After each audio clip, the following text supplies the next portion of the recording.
In the video, the nuclear option, in contrast to coal, many people use nuclear resources and natural resources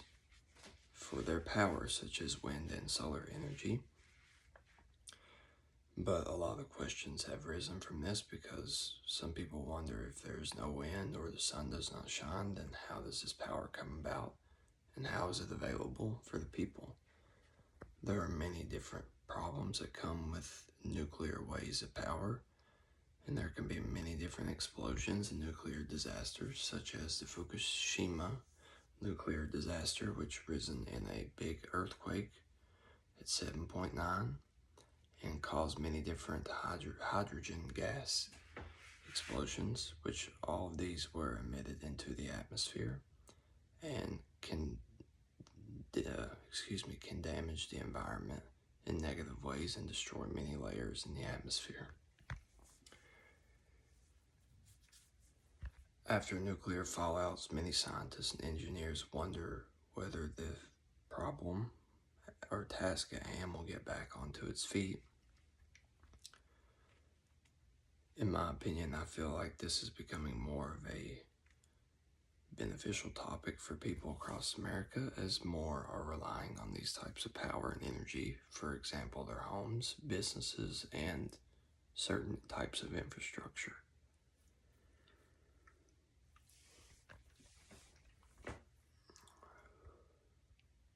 The ability of the nuclear fallouts allow for many scientists to come together and discuss their observations and steps and how they're going to be able to solve these and prevent these from happening in the near future. When these type of explosions occur, you have to encounter the amount of people that are in the area and how this may affect them. And this brings back the topic where some people may think coal is a safer way because these catastrophes cannot happen from coal. But I also believe that with the way the technology and the science world has turned to, and how the economy relies on these types of powers, that the world is shifting into a more technologically advanced way, meaning that there are many different types of equipment and processes used to help exert these types of powers, such as wind farms and solar panels and such, and these rely on the natural resources such as wind and sun. But people begin to explain why this is a problem, because the sun doesn't always shine and wind may not always be a factor in certain types of certain environmental areas. Many of these problems can cause health issues for people across the country, and it can be ongoing, and the longevity of these problems can continue to increase. I think the ability for scientists and engineers to use their data and claims each day to help, let's say, provide more answers for these types of problems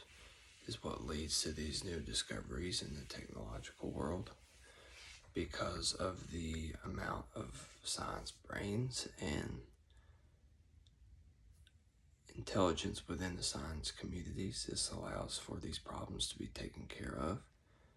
and can help create many different types of solutions for these problems. The ability for these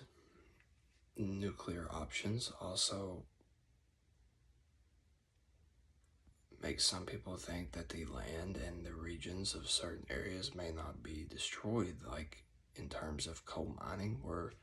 physically the land and the structure of the Earth's surface is dismantled, and many forests and such, and the beauty of Appalachian scenes may not be there, whereas in the nuclear option, some people believe it is a more efficient and economically effective way for our country and regions for people to be able to have power and to be able to benefit back to the economy in a way of providing more income for others as